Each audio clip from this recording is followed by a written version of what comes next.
This is a demo of the completely rewritten image plugin of Logviewer. The image plugin allows users to annotate a set of images by drawing outlines and labeling different parts of them. The image plugin works with XML files that look like this. The exact format is published online. This XML file, like all other XML files, has a root and it has several events. There's one, there's another, there's another. In this case, the root name is called album and the event name is called pick. Of course, you can choose different words for both the root name and the event name. Doesn't matter what they are. What does matter is that every event has a file name element inside them, and the file name element contains the path to the image file that you're interested in.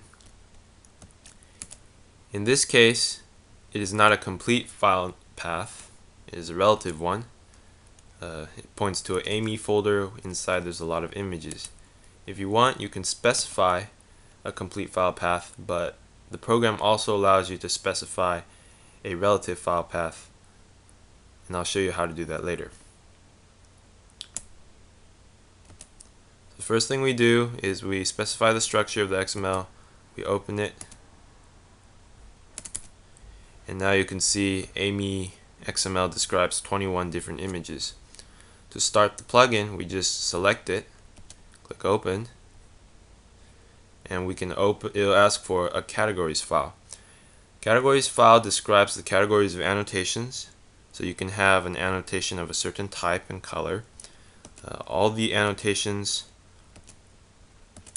all the categories are specified in a file like this.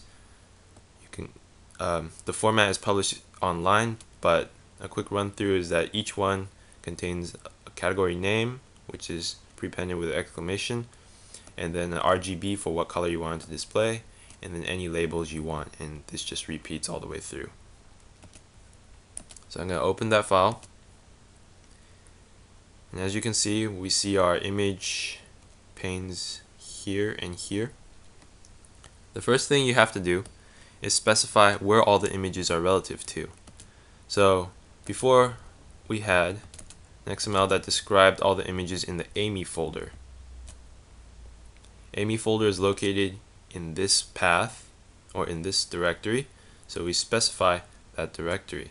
AMI folder could be located somewhere else, and we'd have to specify wherever it was located in this field. If you don't specify here, it's assumed that your file paths are all full file paths, so they have like C:/ blah blah blah blah.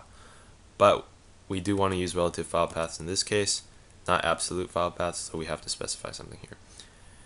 The annotations there is where you specify you want to save the annotations. Each image has its own annotation file that contains all the annotations for that image, and they're all dumped somewhere. So in this case, I'm going to choose to put it on a folder on the desktop called T. You can change it like that. If the folder doesn't exist, it'll create the folder.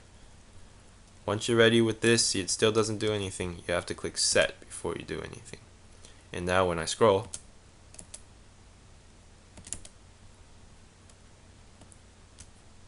I will see the images.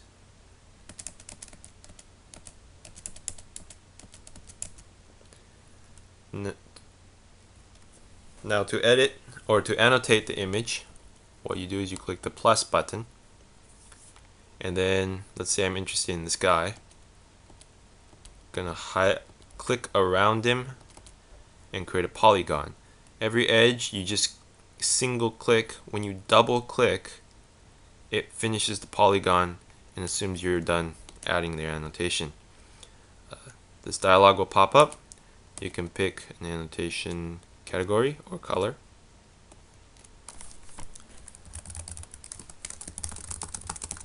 Type some text, and then it will make a label and point to it. So this is like a labeling program basically.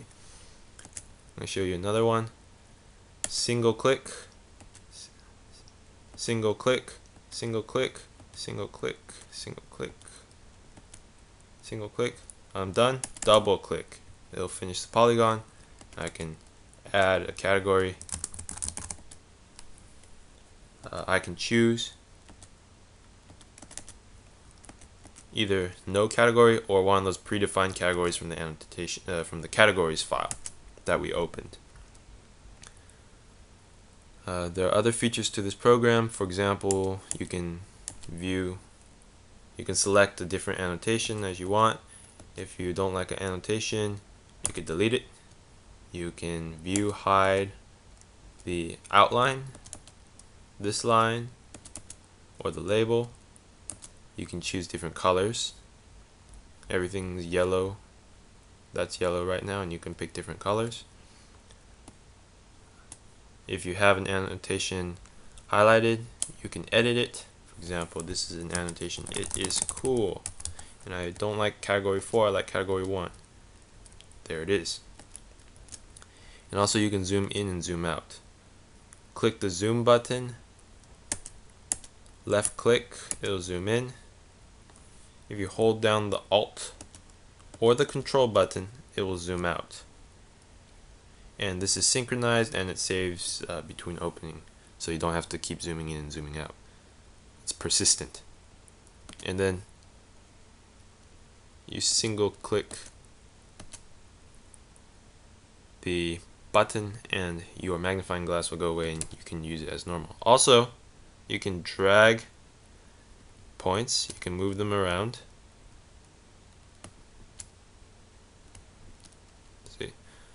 And finally, there's some advanced options. You can view the information of annotation, reset the center point, and reorganize the order of the labels. And if you don't like hitting the plus button, you can hit Control R, and Control R will hit it for you automatically. Another thing is, if you're in the middle of adding an annotation and you change your mind, just hit the plus button and you'll stop adding it. Now notice when I scroll, the annotation stays. When I come back, see, I can copy the previous. If this is the current one and this is the next image, that's how it always works. I can copy the previous, so now it's been copied over to this image. I can also copy the next, so here's the annotation, I'm going to copy the next one. And finally, if I want, I can export the annotation by hitting as an image, by hitting copy image to clipboard. Then I can paste this somewhere like this. The last thing is, where are the annotations saved? Well, we specify this folder. So each file that we annotated on, each image, has its own XML named after that image file name. So you can't use anything with repeat file names. And finally, if we close the plugin and we reopen it next time, you don't need to specify categories file if you don't have any categories. It'll just use one category that's default. And we want to reopen those images. We just make sure, we want to reopen the annotations. We just make sure that the annotations there specifies the same folder that we saved them to. You'll get this warning, use them and continue, yes. And then now when I scroll through the images, see the annotations are still there. Finally, if I don't want to use those annotations and I want to make a different set of annotations, I just specify a different folder. It'll make the folder and store the new annotations there. If I want to use the first set, I could just reopen the plugin and specify the first set. It'll use those annotations instead.